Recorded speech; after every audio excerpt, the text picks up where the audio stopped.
नमस्कार, स्वागत है आपका द इंडिया टॉप में। मैं हूं आपके साथ विशाल यादव। बिहार में राजनीतिक समीकरण की बात करें तो जाति आधारित की राजनीतिक समीकरण होती है और बिहार में जाति जनगणना की बात हो रही है। इसको लेकर के राजनीतिक भूचाल होना लाजमी है और वाजिब है। इसको लेकर भूचाल भी सामने देखने को मिल रहा है। आपको बता दें, जिस तरह से लगातार जाति जनगणना की बात हो रही है, बीते दिनों तेजस्वी यादव जो कि नेता प्रतिपक्ष है बिहार के मुख्यमंत्री नीतीश कुमार से मिले थे, जबकि बिहार विधानसभा का सत्र चल रहा था और उन्होंने कहा था कि प्रधानमंत्री मोदी से समय लेकर के बात करें और जाति आधारित देश में जनगणना की बात होनी चाहिए। देश में जाति आधारित जनगणना होनी चाहिए और पता चलना चाहिए कि देश में कितने जाति हैं और किसका किसका क्या प्रभुत्व है। इसको लेकर के लगातार बिहार में सियासी बवाल देखने को मिल रहा है। बीते दिनों बिहार के 10 दल के 11 नेता प्रधानमंत्री से मिलने गए थे, जिसमें कि बीजेपी के नेता भी शामिल थे। वहीं अगर हम बात करें, बिहार बीजेपी के कुछ वरिष्ठ नेता हैं जो चाहते हैं बिहार में जाति जनगणना ना हो। वहीं एनडीए के तमाम जो घटक दल हैं वो चाहते हैं सिर्फ बीजेपी को छोड़ करके कि बिहार में जाति जनगणना हो। इसको लेकर के लगातार कवायद भी कर रहे हैं और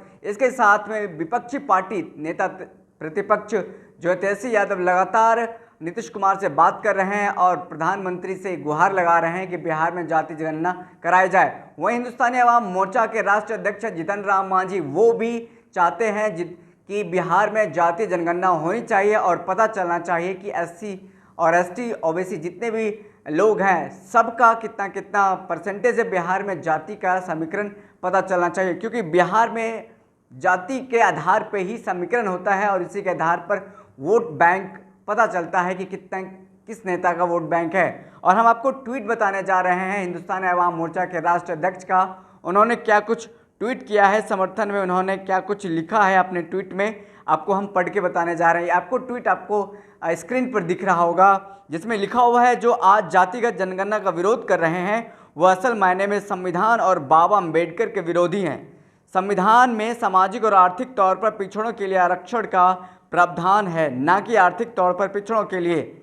नाम में टाइटल लगा, अपनी जाति बताने वालों अपनी जातिगत जनगणना से डर क्यों रहे हो। ये डायरेक्ट कहीं न कहीं बीजेपी पर एक तरह से हमला है जीतन राम मांझी का, जो कि राष्ट्रीय अध्यक्ष है हिंदुस्तानी अवाम मोर्चा के।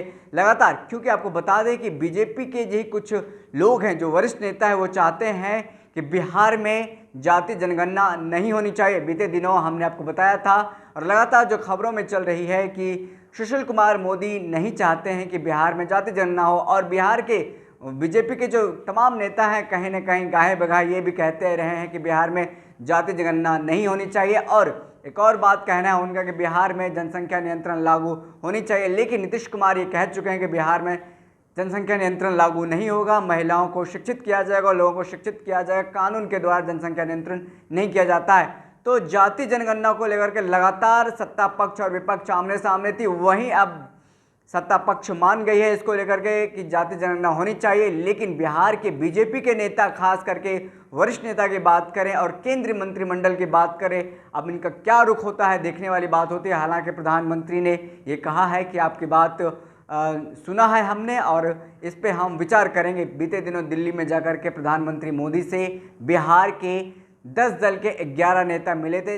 आपको बता दें कि बिहार में जिस तरह से जाति जनगणना को लेकर के लगातार मुद्दा छिड़ा हुआ है, बहस छिड़ी हुई, आने वाले दिनों में देखना होगा कि क्या बिहार में जाति जनगणना होती है, क्या राज्य सरकार खुद से जाति जनगणना करवाती है, केंद्र सरकार जो प्रधानमंत्री नरेंद्र मोदी ने लोगों की बात सुनी है बिहार के तमाम नेताओं की, क्या बिहार में जाति जनगणना कराते हैं या फिर पूरे देश में जाति जनगणना होती है। इस खबर में इतना ही, हमें दीजिए इजाज़त, फिर मिलते हैं किसी बड़ी खबर के साथ। अगर आपने अभी तक हमारे यूट्यूब चैनल को सब्सक्राइब नहीं किया तो हमारे चैनल द इंडिया टॉप को सब्सक्राइब कर लें। अगर आपने अभी तक हमारे फेसबुक चैनल को लाइक नहीं किया है तो लाइक कर लें। बहुत बहुत धन्यवाद।